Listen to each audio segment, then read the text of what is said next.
Hello there, Di here. Today I'm showing you how I was playing with some plastic product given to me by a friend of my husband's called Corflute, which I hadn't really ever seen before, but apparently it's used for making posters and signage and things like that. And Tim arrived home with some of this yellow fluted, almost like corrugated, but it's smooth, firm plastic product that he thought I might be able to use. And so I set to and made a little photo album. I don't go into a lot of detail about actually making the album because I've done that time and time again, but I only had one little piece of the Corflute to start with. I've got a big pile of it now.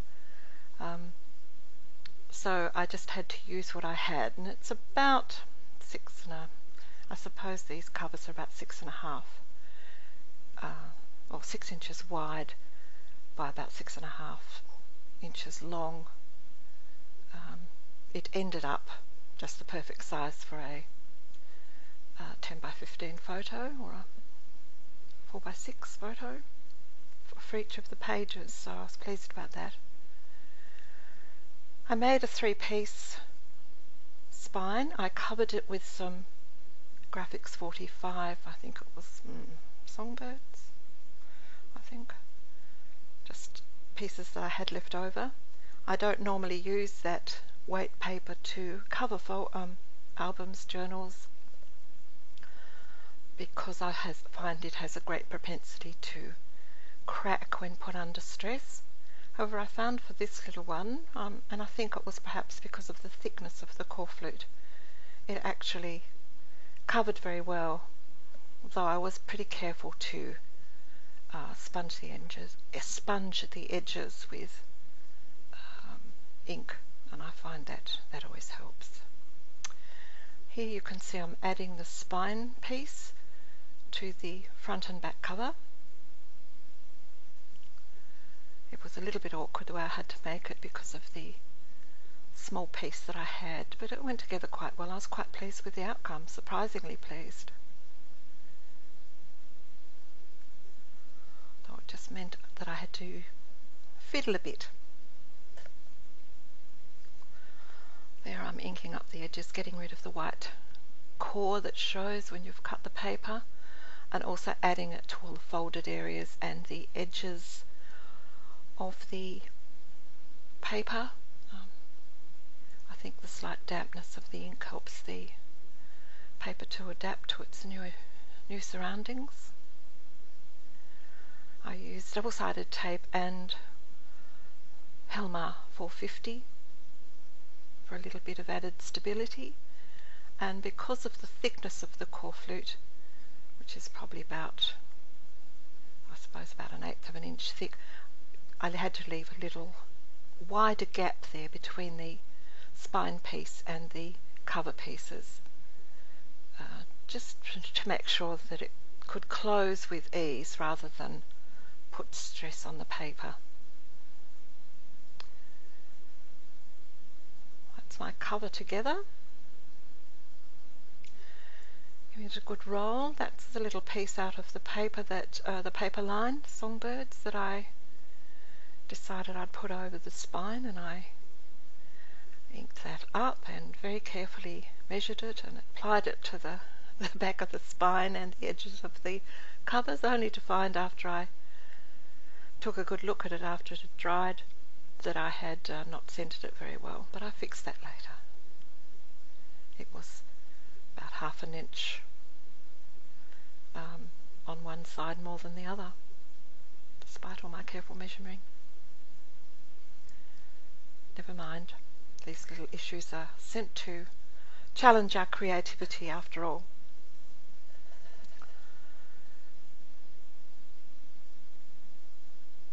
Now I'm adding some liners to the inside of the front and back covers. And one thing I like about using the one paper line, it doesn't really matter which of the papers you pick, especially with Graphics 45, they're very beautifully coloured and they coordinate so well.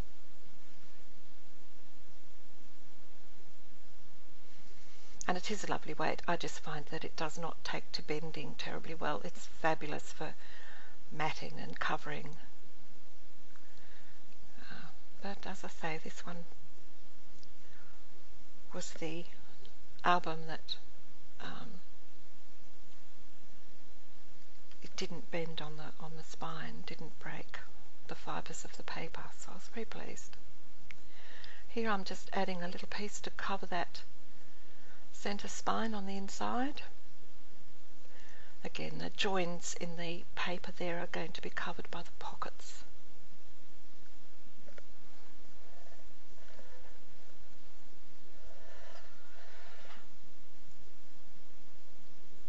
Because I got the little panel on the back of the spine crooked, I cut out a couple of strips of the paper, and I'm just applying that one I put on over the 1/2 inch of extra paper, and the second piece I just butted up against the edge, which made the covers uniform in size once again. Well, not the covers, but the decoration of the covers. It became uniform. So solved that problem and added a little bit more interest to the covers. So I'm not doing anything else to them. That's practically it. Now, to the pages for this little album, I've used Genevieve's Stack the Pages design. She developed a formula for from who is it? Laura Dennison's Stack the Deck binding system, whereby you make a little paper device with fins that you attach your pages to. Well, Jen took it one step further and actually made the pages, which I thought was very clever. And so I've copied her idea here, and so there's 3 double pages, and this is watercolour paper because it was the only paper that I had that was actually wide enough to construct the pages from without any joins. But they're a good weight, so they work quite well. The colour's okay. The bottom page, the largest page, is about 1/4 inch or so longer than the middle page, and the top page is again about 1/4 inch overall shorter, and the joining piece in the middle, as with the Stack the Deck binding system, the channel is just made shorter so that it fits into the spine. It's very clever. It worked very neatly. I did use double-sided tape and wet glue as well. Here I'm just taking some offcuts of the watercolour paper, and with about a 1/2 inch fold I'm just adding some strips of double-sided tape and mitering the corners of those and adhering them to the pages, because this little album I decided was the right size and shape for a photo album. I didn't know quite what else to do with it, so I'm just adding flip pages. It ended up, I think, there was about room for about 30 photos in this little book. I was quite pleased with I just put one of those there, one in the front and one in the back page, but as you'll see at the end, I did actually attach them to all the pages. Have got a flip page on them. Just used a double-sided adhesive on the back of that fold-up piece and push it down well. There you can see the pages. Here I've added the little Kaisercraft post. I used the Kaisercraft because they have slightly longer screws than the Tim Holtz. And for the back, I couldn't use a grommet, so I cut out a couple of page reinforcers from my Tim Holtz die in a heavy dull gold paper and just added them over the hole I'd punched. They're not exactly the right size, but I figure it's near enough. They punched through very well. I had to be careful with the little post that I didn't screw it down too tight and bend the corflute, but it really screwed down as tight as anything, and there's no indication. You can see there where I couldn't use the grommet, the little post was far too short. Now I've actually added belly bands, matting pages, and I have some envelopes, pockets, tags, etc. all cut from Genevieve's Stack the Deck downloadable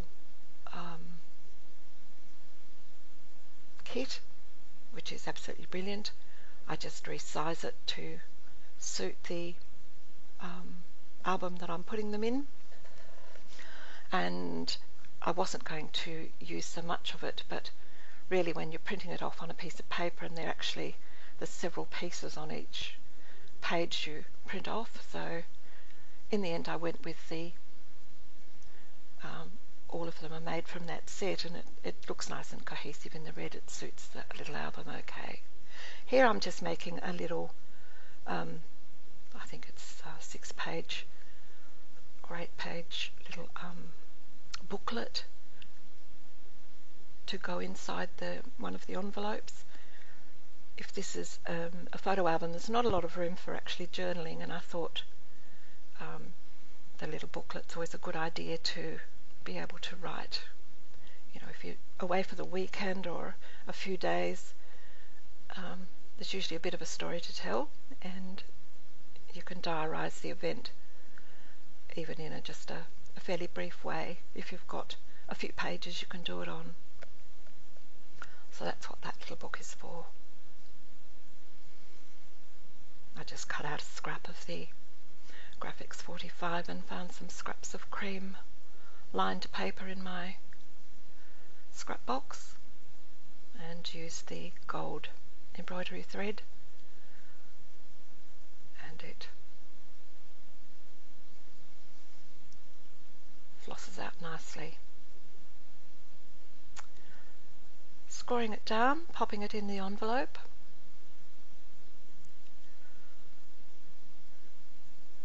Use one of the little cutouts from the paper line as that little closure, and slide that in under the belly band at the front of the book.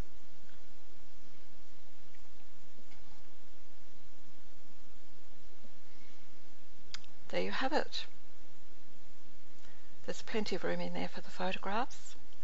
There's a tag, nice big tag, fit smaller photographs on that. There's the flip out pages with the mats. There's room underneath that envelope for another photo. More flip outs.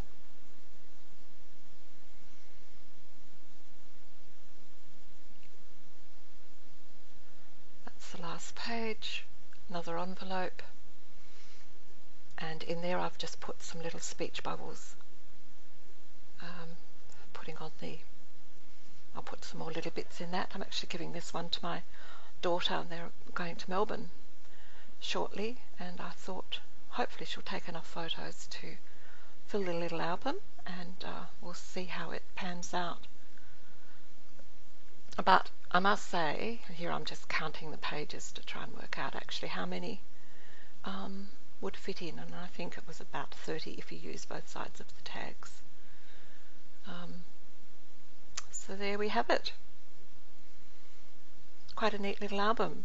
I just show you here what corflute is. I hadn't seen it before, so I didn't know. Here it is. It's plastic. It's got central little panels, very firm. I was quite pleased with the outcome, and I'm using up something that would otherwise be thrown to the recycling, so I'm pleased about that. Thanks so much for watching. See you. Bye.